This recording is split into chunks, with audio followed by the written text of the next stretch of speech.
लेकिन आपका डर बिल्कुल अस्वाभाविक है। उस पवित्र मंत्र पे पैर ना पड़ जाए, इससे वो बूढ़ा तक डर गया।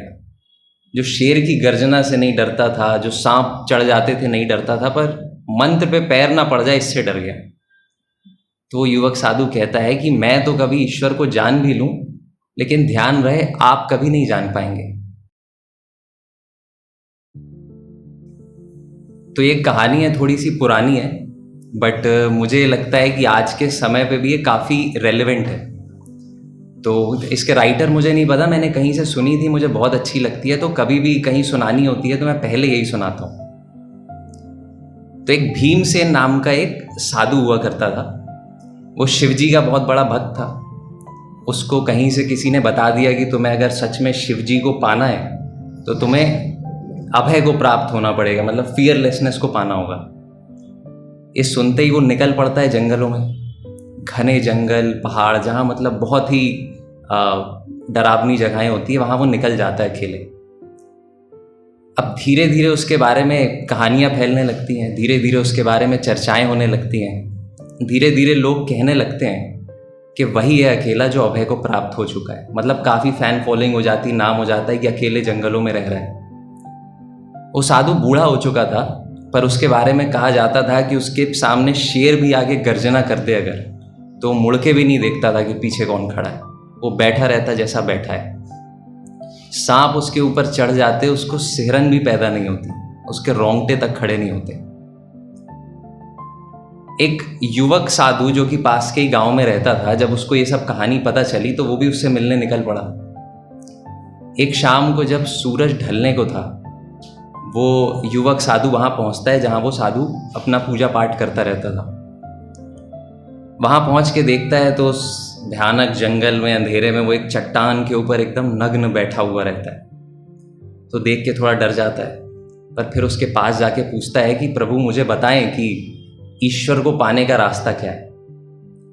अब वो बूढ़े का तो एक ही आंसर था हमेशा से कि अभय को प्राप्त हो जाओ, फियरलेसनेस को प्राप्त हो जाओ, और जिस दिन तुम्हारे अंदर डर नहीं होगा उस दिन भगवान अपने रास्ते खोल देंगे तुम्हारे लिए। अब इनकी ये बात ही चल रही थी कि पीछे एक जंगली जानवर आके जोर से चिंगाड़ देता है। अब वो युवक साधु की तो एकदम हालत खराब हो जाती है, उठ के खड़ा हो जाता है।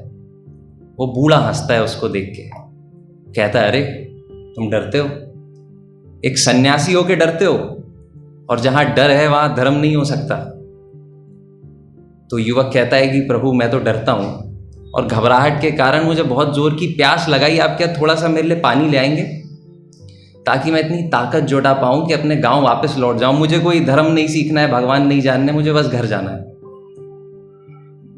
तो वो बूढ़ा अंदर पानी लेने जाता है और उसको पानी लाके दे देता है। पर जब वो अंदर पानी लेने गया हुआ होता है तो वो जो युवक साधु था अपना, उसने एक पत्थर उठा के 4 पंक्तियां, एक धर्म ग्रंथ की 4 पंक्ति उस चट्टान पे लिख दी, जिसको बूढ़ा बहुत मानता था, जिसको बहुत पढ़ता था। वो बूढ़ा आया, जैसे ही चट्टान पे बैठने के लिए पैर उठाया तो एकदम उसकी हालत खराब हो गई। वो जो पंक्ति लिखी हुई थी देख के डर गया, पीछे खड़ा हो गया। अब अपने युवक साधु की बारी थी, वो हंसने लगा। वो उसको कहता है कि डरते आप भी हैं, भयभीत आप भी हैं, और जहां तक मेरे डर का सवाल था वो तो बहुत स्वाभाविक था, कोई शेर आ जाएगा तो आप डरोगे ही, लेकिन आपका डर बिल्कुल अस्वाभाविक है। उस पवित्र मंत्र पे पैर ना पड़ जाए, इससे वो बूढ़ा तक डर गया। जो शेर की गर्जना से नहीं डरता था, जो सांप चढ़ जाते थे नहीं डरता था, पर मंत्र पे पैर ना पड़ जाए इससे डर गया।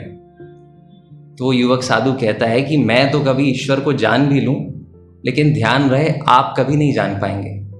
तो मेरी भी आपसे यही निवेदन है कि भय से मुक्त होइए।